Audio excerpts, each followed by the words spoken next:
स्वामी जी, आपके श्री चरणों मेरा प्रणाम, आप सभी को मेरा अभिवादन। स्वामी जी, कॉम्बिटेशनल इफेक्ट के बारे में सिंथेटिक वर्ड में बहुत कहा जाता है, फिक्स डोज कॉम्बिनेशन की दो अलग अलग दवाइयाँ दी जाएं तो उनका इम्पैक्ट अलग अलग हो सकता है और साथ में दी जाएं तो और अच्छा हो सकता है। स्वामी जी, आज हम देखेंगे सोरोग्रिड और दिव्य तेल अगर दोनों एक साथ दिए जाएं, मतलब कि सोरोग्रिड को खिलाया जाए और दिव्य तेल को टॉपिकली लगाया जाए तो क्या हम अच्छे मेडिसिनल बेनिफिट देख सकते हैं। तो स्वामी जी, हमने आज इस कॉम्बिनेशन पर बात करने का देखा है और आप देखेंगे आज हम सोरियासिस के बारे में समझेंगे कि सोरियासिस कैसे हो रही है और सोरियासिस के अलग अलग मॉडल में आज जैसे वो बता रहा था ना, 9 साल की उम्र से ही सोराइसिस था। ये सोराइसिस पूरी तरह से मिटाया जा सकता है। इसके लिए एक तो स्नेहन कराते हैं, घृतपान भी कराते हैं, जैसे हम कर रहे हैं ना। ये रोज का मैंने बोला था ना, एक तो है सामान्य पौष्टिक न्यूट्रिशियस फूड, दूसरा है मेडिसिनल फूड, मेडिकेटेड फूड, औषधि आहार, और ये सूक्ष्म आहार हम रोज करते हैं। ये पहले जो है यज्ञ भगवान को हमने आहुति दी और फिर जो है इसी की आहुति अंदर लगा ली। घृतपान और फिर सूक्ष्म आहार, ये तो इधर चलेगा।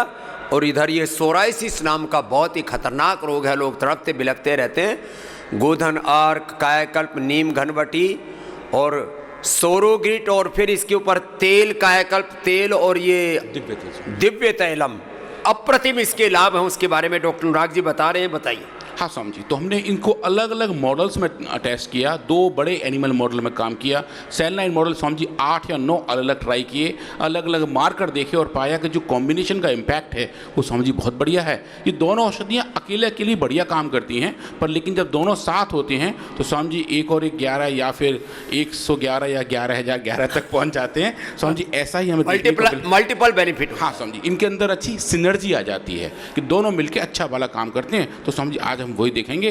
सोरियासिस के बारे में अगर हल्का सा समझें, समझिए कि ऑटो इम्यून डिजीज़ है, ये किसी भी उम्र में हो सकती है। स्किन पे एक मोटी सी लेयर बन जाती है जो चकत्ते के तौर पर दिखाई देती है। इनमें खुजली के साथ दर्द और सूजन होती है और आमतौर से स्वामी इसकी शुरुआत घुटने और कोहनी के बाहरी हिस्से से होती है। और इसके जो कारण है स्वामी जी, इन्फेक्शंस, स्ट्रेस तो है ही है स्वामी जी, बहुत सारी दवाइयों के एडवर्स इफेक्ट भी हैं। आयुर्वेद में स्वामी जी जैसा आपने बताया था, विपरीत आहार लेने की वजह से भी सोरियासिस होने के चांसेस बढ़ जाते हैं। और समझिए alcohol abuse, infections, endocrine disorder, ये सब कलेक्टिव तौर पे सोरियासिस के कारण के तौर पे जाने जाते हैं। तो समझिए सोरियासिस का जैसा सरफेस पे स्ट्रक्चर दिखाई देता है उसके आधार पर इनको समझिए अलग तरीके से क्लासीफाई किया जाता है। ये लगभग 6 टाइप के अलग अलग सोरियासिस हैं जो हम देख रहे हैं। अगर वो एक मोटे चकत्ते के तौर पे दिखाई दे तो उसको समझिए हम प्लाक सोरियासिस कहते हैं। अगर बूंदी बूंदी से दिखाई दे समझिए तो उसे गठेट कहते हैं। पिस्ट्यूल वाली ऐसी होती है। इन्वर्स मतलब अंदर हो जाए, उल्टा घाव सा दिखे, नीचे गड्ढा बना हुआ दिखे, वो।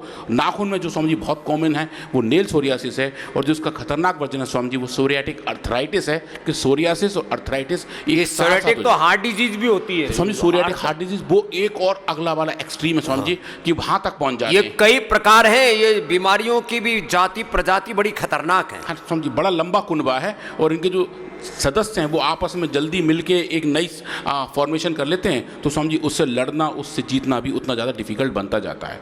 अब सोरियासिस सिर्फ एक स्किन की ही बीमारी नहीं है, उसके स्वामी जी और एसोसिएटेड कोमॉर्बिडिटीज़ भी हैं। जिनको सोरियासिस होती है स्वामी जी उनके अंदर अर्थराइटिस होने का रिस्क ज़्यादा बढ़ जाता है, उनके अंदर इंसुलिन का रेजिस्टेंस चेंज हो जाता है तो उनको डायबिटीज़ होने के रिस्क बढ़ जाते हैं। डिप्रेशन और एंग्जाइटी स्वामी जी बहुत कॉमन रहती है और उसके साथ साथ हाइपरटेंशन, डिस्लिपिडीमिया से लेके quality of life Swami ji सब पूरे खराब हो जाते हैं। तो ये छोटी सी बीमारी है जो छोटी सी जड़ के तौर पे दिखाई दे रही है, पर स्वामी जी जैसे जैसे वक्त बढ़ता जाता है और बीमारियां उस अपने चंगुल में लेके और कॉम्प्लिकेशन बना देती हैं। तो अगर हम इसमें बात करें कि हम इनमें कौन सी औषधियों पे काम कर रहे हैं और स्वामी जी उसके कितने अच्छे इम्पैक्ट आ रहे हैं, तो आज हम बात करेंगे सोरोग्रिड के बारे में और दिव्य तेल के बारे में। सोरोग्रिड स्वामी जी खाने की दवा और दिव्य तेल लगाने की दवा, जिसको ऑयल के फॉर्म में थोड़ा थोड़ा सब जगह लगाया जा सकता है।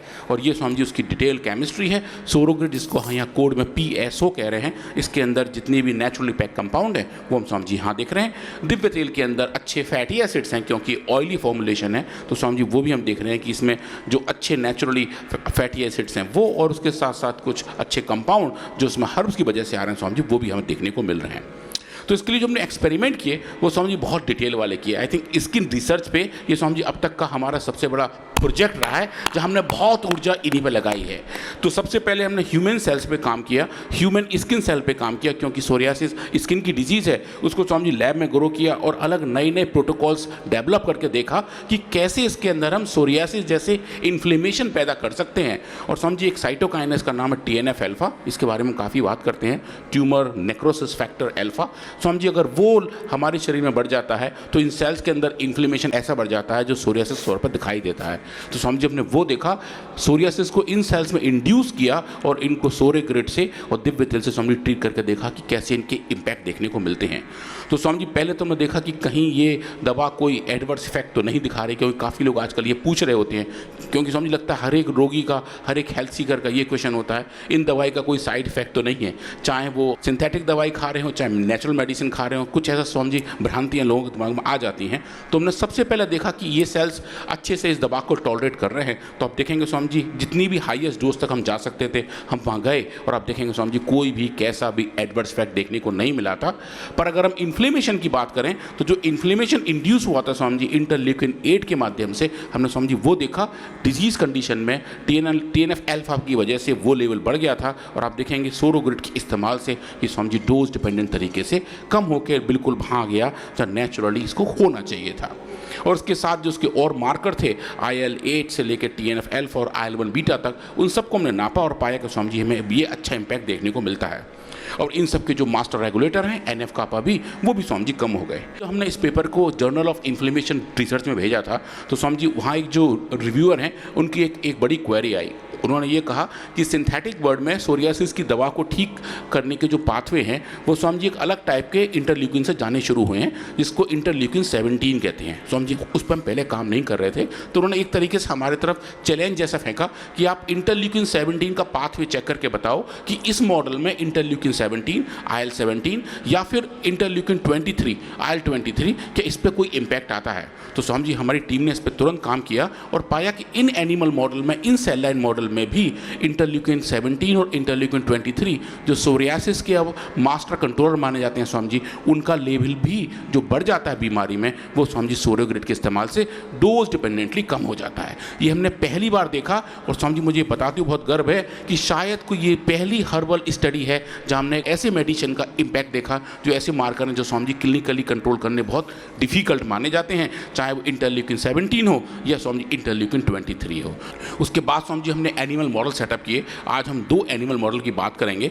एक कंपाउंड है स्वामी जी, इसका नाम है TPA, एक सिंथेटिक कंपाउंड है जिसको अगर एनिमल्स के कान पे लगा दें तो स्वामी जी कान भारी भारी हो जाते हैं और उसके अंदर सोरियासिस जैसे इन्फ्लेमेशन पैदा हो जाते हैं।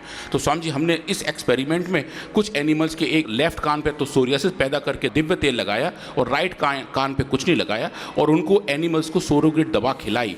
और स्वामी जी पैरेलल में सिंथेटिक वर्ड का एक बड़ा स्टेरॉइड है क्लोबेटासोल, उसको स्वामी जी हमने कंपेयर किया और देखने का प्रयास किया कि लगभग 20 दिन के एक्सपोजर के बाद इन एनिमल्स के अंदर कौन कौन से इम्पैक्ट आने शुरू हो रहे हैं। तो स्वामी जी एक लंबी स्टडी थी और आप देखेंगे जो सोरोग्रिड और दिव्य तेल का कॉम्बिनेशनल इफेक्ट है, जिस कॉम्बिनेशन की हम बात कर रहे हैं, आप देखेंगे स्वामी जी जहाँ जहाँ हमने इस कॉम्बिनेशन को यूज़ किया है वहाँ स्वामी जी कान की थिकनेस कम हो गई, जो ये बताता है कि सूजन कम है, इन्फ्लेमेशन कम है, कान का वजन कम हो गया। एक छोटा पंच निकाल के स्वामी जी हम उसको वे करते हैं वो ठीक हो गया।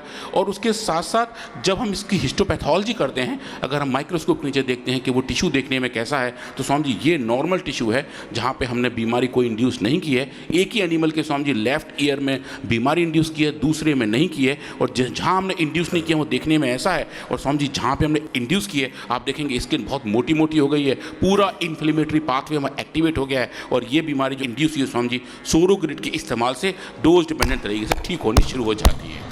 तो ये एक बड़ा अच्छे से दिखाते हैं कि इस एनिमल मॉडल में, TPA वाले मॉडल में सोरियाटिक इन्फ्लेमेशन का जो पूरा पाथवे है वो सोरोग्रिड के और दिव्य तेल के कॉम्बिनेशन से ठीक हो सकता है। पर स्वामी जी जो सबसे क्रिटिकल मॉडल माना जाता है सोरियासिस के लिए वो है IMQ, इमिक्यूमोड। एक स्वामी जी ऐसी सिंथेटिक ड्रग है जिसका इस्तेमाल जेनाइटल वार्ड्स के लिए किया जाता है, पर उसके एडवर्स इफेक्ट ये है कि जहाँ भी स्किन पर इसको लगाते हैं वहाँ स्वामी जी सोरियासिस पैदा हो जाती है। तो हमने इस मॉडल पर काम किया। इस मॉडल को स्वामी जी ड्रग डिस्कवरी के फील्ड में गोल्ड स्टैंडर्ड मॉडल कहा जाता है कि अगर कोई दवा इस मॉडल में काम करती है तो वो पक्का बहुत अच्छे से ही काम करेगी। तो समझिए एक बड़ा चैलेंज था कि हम इसमें भी ट्राई करके देखेंगे, और इसमें समझिए हमने एनिमल्स के 2 बॉडी पार्ट्स पे ऐसा काम किया, एक तो कान पे लगाया और दूसरा समझिए इनके कमर पे लगाया, इनके बैक पे भी हमने सोरियासिस जैसी सिचुएशन पैदा की, और IMQ की जो क्रीम है समझिए उसको लगाया, सोरियासिस जैसी सिचुएशन इंड्यूस किए और इनको भी दिव्य तेल और सोरोग्रेट को एक साथ साथ दिया। तो आप देखेंगे समझिए इनके अंदर जो फाइंडिंग थे वो समझिए और अच्छे आए थे कि जो ईयर पंच का वेट है जो बढ़ गया था वो सोरोग्रेट और दिव्य तेल के इस्तेमाल से कम होना शुरू हो गया। और समझिए एक ऐसा पैरामीटर भी है जो सोरियासिस में इंपॉर्टेंट रोल प्ले करता है, वो समझिए स्प्लीन, जो हमारी स्प्लीन है हिंदी में जिसको प्लीहा कहते हैं, समझिए सोरियासिस में उसका वजन भी बढ़ जाता है। तो हमने इन एनिमल के अंदर स्प्लीन को भी निकाला, स्प्लीन का वजन भी देखा और पाया कि जो वजन स्प्लीन का बढ़ गया था समझिए वो भी सोरोग्रेट और दिव्य तेल के इस्तेमाल से ठीक होना शुरू हो गया। ये बड़ी बातें हैं। जिन कारणों से सोराइसिस हो रहा था उन कारणों का साइंटिफिक वे में पूरा निवारण हो रहा था और उसका पूरा एनालिसिस, उसका पूरा साइंटिफिक डेटा आपके सामने रख रहे हैं। ये है पूरा, इसको कहते हैं research and evidence based medicine. पहले बीमारी इंड्यूस करना, फिर उसको मिटाना और उसका पूरा कारणकारी सिद्धांत, कैसे वो बीमारी मिट रही है।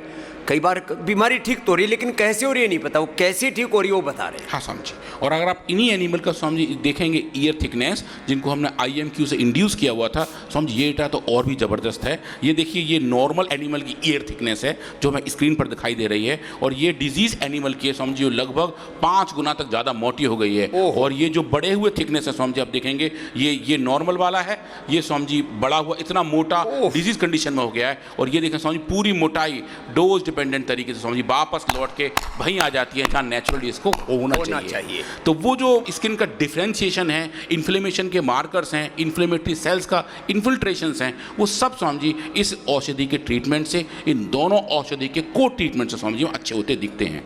अब जो इसमें जो बड़ा वाला डेटा समझिए वो बैक का था, जो कान की स्किन तो अलग सेंसिटिविटी के साथ आती है, एनिमल्स की जो बैक है जो कमर है वहाँ पे अगर हम सोरियासिस इंड्यूस करें तो समझिए वहाँ के मार्कर हमें अलग दिखाई देते हैं। वो लगभग ऐसा माना जाता है कि जो दवा वहाँ काम करती है वो शायद सब जगह ही काम करेगी, वो सबसे डिफिकल्ट होता है समझिए वहाँ पे कोई इफेक्ट देख पाना। पर आप देखेंगे ये नॉर्मल कंडीशंस हैं, ये उस बैक के टिश्यू की हिस्टोपैथोलॉजी है, ये नॉर्मल सिचुएशन है। समझिए यहाँ देखिए कुछ आपको उंगली जैसे स्ट्रक्चर दिखाई दे रहे हैं, वहाँ पे इन्फ्लेमेटरी चेंजेस इतने स्ट्रॉन्ग आ रहे हैं कि पूरा स्किन इन्वेजिलेट हो गया है। देखें समझिए ये जो स्ट्रक्चर बन गए हैं ये दिखा रहे हैं कि यहाँ पे इन्फ्लेमेशन बहुत तेज़ी से आ चुका है। ये डिजीज कंडीशन है, ये नॉर्मल कंडीशन है। और आप देखें समझिए सोरोग्रेट और दिव्य तेल के इस्तेमाल से ये समझिए पूरा नॉर्मलसी यहाँ आ गई है, और जैसा कि नेचुरली सिचुएशन में होना चाहिए हमें वैसी रिकवरी दिखाई दे रही है। और कुछ केस में समझिए रिजुविनेशन भी हमें दिखाई दे रहा है कि जो इन्फ्लेमेटरी मार्कर थे, इन्फ्लेमेटरी सेल्स थे, वो समझिए चले गए, और जो स्किन की थिकनेस थी,